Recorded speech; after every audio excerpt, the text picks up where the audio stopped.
kita ini berlari dari satu takdir Allah kepada takdir Allah yang lebih baik. Dan kita diberikan kesempatan oleh Allah untuk menggunakan iman, menggunakan basirah, menggunakan ilmu untuk kita menjauhi takdir yang buruk menuju kepada takdir Allah yang lain yang lebih baik.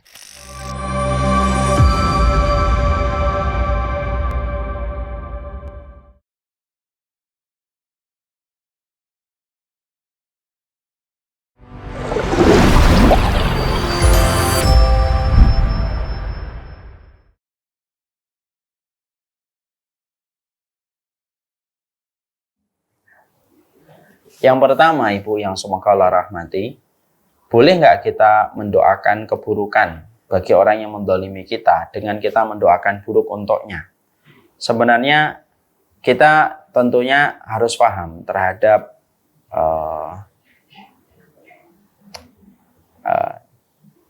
satu ayat yang ada di dalam surat Asy-Syura ayat yang ke-40, wa jazaa'u sayyi'ati sayyi'atu misluha.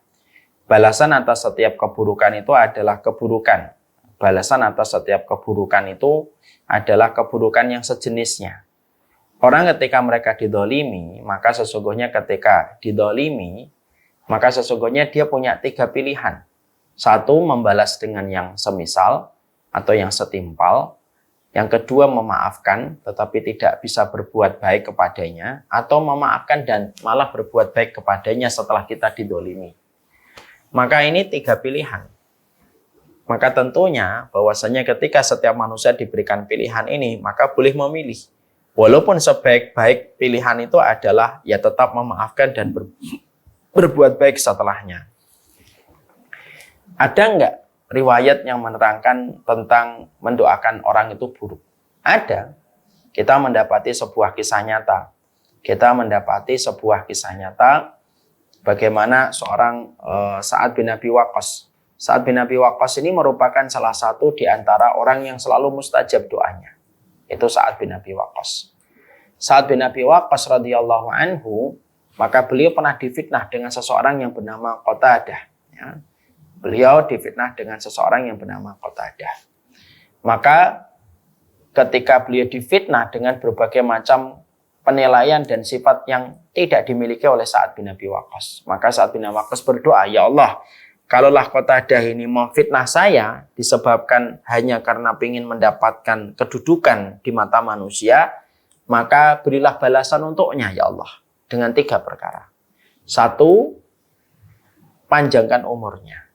2, miskinkan terus. Ya, miskinkan terus. Yang ketiga, berikan dia fitnah sebelum dia mati. Akhirnya ketika Sa'ad bin Abi Waqqas berdoa dengan doa yang semacam itu, maka akhirnya dikabulkan oleh Allah. Qatadah yang memfitnah Sa'ad bin Abi Waqqas akhirnya mendapatkan 3. Dia miskin terus. Terus yang kedua, panjang umurnya. Sampai tua, sampai alisnya itu berubah. Yang ketiga, yaitu dia mendapatkan fitnah. Mendapatkan fitnah itu apa? Yaitu adalah fitnah ketika dia sering menggoda perempuan di usia yang sangat tua. Yang dia pun terkadang tidak menyadari bahwasanya ini merupakan fitnah yang tidak bisa dia tahan. Jadi dia nggak bisa nahan untuk tidak menggoda perempuan. Padahal dia sudah sangat tua. Dan dia menyadari, ini saya dapatkan karena doanya Sa'ad bin Abi Waqqas kepada diriku. Nah, inilah yang menjadikan kita harus hati-hati. Kita ini harus betul-betul hati-hati, betul. Karena apa? Setiap kezaliman itu, kalau orang yang didolimi sudah dalam kondisi diam dan dia mulai menyerahkan kepada Allah Subhanahu wa taala, maka hati-hati karena Allah merupakan zat yang sangat tidak mencintai kezaliman. Makanya Allah Subhanahu wa taala maka sesungguhnya Allah Subhanahu wa taala sudah mengatakan di dalam hadis qudsi. Di dalam hadis qudsi itu Allah mengatakan, inni haramtu dzulma ala nafsi wa ja'altuhu muharraman bainakum. Aku haramkan kezaliman kepada diriku dan aku haramkan kezaliman terjadi kepada kalian. Makanya maaf ya, hati-hati terhadap kezaliman ketika sudah kezaliman itu sampai kepada Allah. Karena tidak ada hijab antara dirinya dengan Allah. Kalau kezaliman sudah didapatkan sama seseorang. Yang kedua, Yaitu kalau kita membicarakan tentang takdir. Takdir itu ada dua. Ada takdir mubrom dan ada takdir mu'allaq. Ya, takdir mubrom ada takdir mu'allaq. Takdir mubrom itu merupakan sebuah takdir yang sifatnya sudah ditetapkan oleh Allah dan tidak akan berubah. Contohnya lahirnya kita, matinya kita, itu takdir mubrom. Ada takdir yang kedua yang disebut dengan takdir mu'allaq, yaitu adalah takdir yang masih dapat dirubah dengan cara kita berikhtiar dan kita berdoa. Ya, contohnya ketika kita ingin supaya dihindarkan dari orang yang mendolimi kita, itu masih bisa untuk dirubah. Kita ingin dihindarkan dari kecelakaan di jalan, itu masih bisa kita lakukan. Kita ingin dimatikan dalam kondisi husnul khotimah, itu masih bisa kita lakukan. Tapi kapan kita mati, itu sudah termasuk takdir mubrom yang tidak bisa dirubah. La yastakhiruna sa'atan wa la yastaqdimun, tidak bisa diundur, tidak bisa dimajukan. Takdir ketika kita lahirnya kapan, itu termasuk takdir yang sudah ditetapkan oleh Allah. Tapi takdir yang berjalan pada kehidupan kita yang sifatnya mu'allaq, mu'allaq itu tergantung, masih bisa berubah. Kita ini belajar, saya ingin menghafalkan juz 30 gitu. Itu masih bisa dirubah dengan doa. Saya ingin supaya bisa membaca kitab dan belajar bahasa Arab, itu masih bisa dirubah dengan kita sering berdoa kepada Allah dan berikhtiar. Mari kita merenungkan dalam sebuah riwayat, Ibu. Ada riwayatnya Umar bin Khattab radhiyallahu anhu. Umar bin Khattab itu pada saat itu mendapati ada penyakit taun yang sangat menular yang ada di kota Syam, melanda kepada kaum muslimin yang ada di wilayah kaum muslimin yang ada di Syam. Maka Umar bin Khattab memerintahkan penduduk Syam untuk masuk ke rumah dan melarang orang keluar dari rumah. Lalu Umar bin Khattab juga melarang orang yang dari luar masuk ke kota Syam ketika wabah taun itu belum selesai. Lalu ada orang yang mengatakan kepada Umar, kan semuanya sudah merupakan bagian dari takdir. Ya, orang yang terkena itu pun karena takdir Allah. Walaupun kamu masuk ke rumah, walaupun dia tidak masuk ke Syam, sudah takdirnya kena, ya kena. Maka pada saat itu Umar bin Khattab mengeluarkan sebuah jawaban cerdas. Nafirru min qadarillah ila qadarillah. Kita ini berlari dari satu takdir Allah kepada takdir Allah yang lebih baik. Dan kita diberikan kesempatan oleh Allah untuk menggunakan iman, menggunakan basirah, menggunakan ilmu untuk kita menjauhi takdir yang buruk menuju kepada takdir Allah yang lain yang lebih baik. Itu juga pernah terjadi, ada seorang maling. Ketika maling itu, dia maling dan akhirnya diputuskan potong tangan karena sudah mencapai batasan minimal nisab. Ketika mau dipotong tangannya, maka orang itu protes sama Umar. Saya ini saraktu biqadarillah. Saya ini mencuri karena takdir Allah. Lalu dipegang sama Umar bin Khattab, dipenggal. Lalu dipotong tangannya dan Umar bin Khattab berkata, saya memotong tanganmu juga karena takdir Allah. Artinya, kalau Ibu tadi bertanya, apakah bisa Ustadz kita mendoakan ada orang supaya didoakan iman? Bisa. Insya Allah bisa. Selama doanya kita didengarkan oleh Allah, itu bisa. Karena apa? Karena Allah selalu menghargai setiap proses kesungguhan manusia. Walladzina jahadu fina lanahdiyannahum subulana. Orang yang bersungguh-sungguh di jalan kami itu pasti kami akan menunjukkan jalan-jalan untuk mereka. Kalau ada orang mendoakan fulan, kok ternyata belum dikabulkan oleh Allah, maka ada banyak interpretasi, ada banyak takwil. Oh, mungkin Allah tidak mengabulkan doa saya kepada dirinya, mungkin karena saya masih kurang maksimal mendoakan dirinya. Atau yang kedua, saya ini ketika mendoakan dia kok dia tidak berubah, karena sesungguhnya ada sebuah ketentuan yang ada sebuah dosa kita atau kemaksiatan kita yang menghalangi doa kita nyampe kepada orang itu. Tapi setiap doa itu pasti akan dikabulkan oleh Allah. Kecuali pada ketetapan-ketetapan yang menurut Allah sudah tidak bisa dirubah. Lah kita itu kan nggak tahu. Kita ini di antara yang mana? Yang Allah perintahkan kepada kita, fa inni qaribun ujibu da'wata da'i idza da'ani falyastajibu li. Yang penting kamu berdoa, saya dekat dan saya akan mengabulkan. Itu aja yang kita yakini. Allah yang mengatur. Kalau kita belum datang hari ini, mungkin besok. Kalau belum datang besok, mungkin lusa. Kalau belum datang lusa, mungkin pekan depan. Tapi harus tetap yakin untuk berdoa kepada Allah. Maaf, kadang-kadang pengabulan doa tidak dikabulkan untuk kita ketika hidup. Kadang-kadang ada doa pun yang dikabulkan oleh Allah ketika kita sudah meninggal baru dikabulkan doa kita. Ini ada kisah nyata itu. Ada seorang ibu meninggal dunia.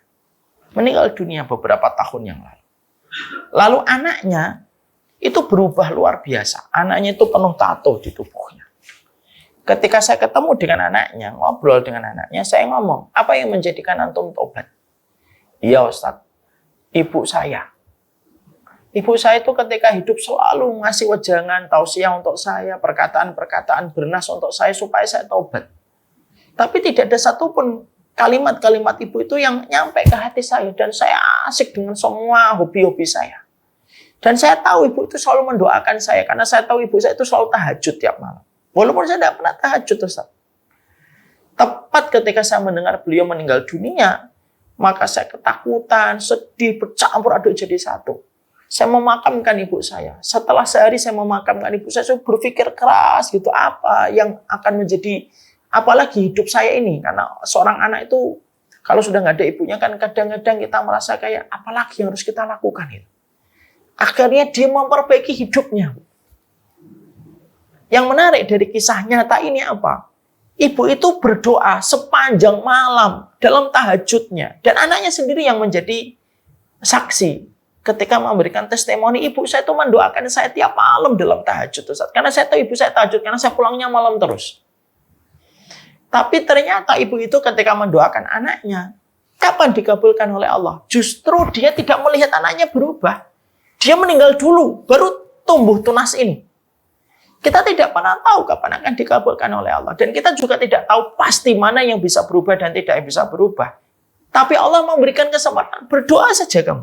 Berdoa saja. Aku yang atur dengan ilmuku dan aku atur dengan hikmah terbaikku dan rahmatku yang tiada batas. Yang penting kita berdoa. Bisa nggak orang itu kalau saya doakan masuk Islam, masuk Islam? Doa aja, yakin. Allah memberikan kita doa. Yang namanya doa itu, bukankah itu yang menghantarkan hidayah kepada Umar bin Khattab? Karena kita tidak tahu, justru karena kita tidak tahu, kita ingin berlari dari takdir yang tidak baik menuju kepada takdir yang baik. Ya Allah, kalau Engkau tetapkan di dalam takdirku ada sebuah penyakit, ya Allah, berikanlah aku sehat dan afiat supaya aku tambah syukurnya kepada dirimu. Ya Allah, kalau Engkau tetapkan di dalam takdirku hal yang buruk, ya Allah, aku ridha ya Allah, tetapi aku menginginkan kebaikan di dalam takdirku supaya menjadikan hamba ini menjadi hamba yang paling banyak bersujud kepadamu, ya Allah. Justru ketika kita tidak tahu persis mana yang akan dirubah sama Allah dan tidak, berdoalah terus kepada Allah. Yakin aja kepada Allah. Kalau memang permintaan kita sesuai dengan rahmat yang Allah berikan, pasti Allah mudahkan. Allah alam bisawab.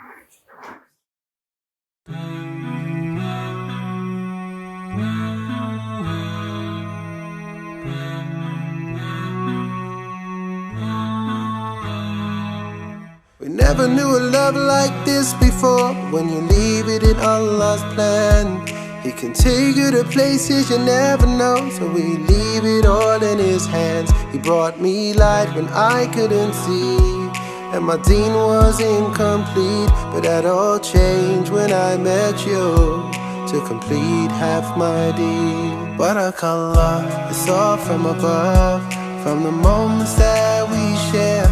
Barakallah, we've come this far, then in Jannah we will share. Barakallah, it's all from above, from the moments that we share. Barakallah, we've come this far, then in Jannah we will share. I will always be there for you, no matter what will be. I know Allah is there for us. His love will always be here. He brought us light when we couldn't see, and our deen was incomplete. Now that's all changed. Now we have each other, completed half our deen. There is a reason why we catch feelings, and our feet haven't touched the ground. Cause I got you and you got me, completing half our deen.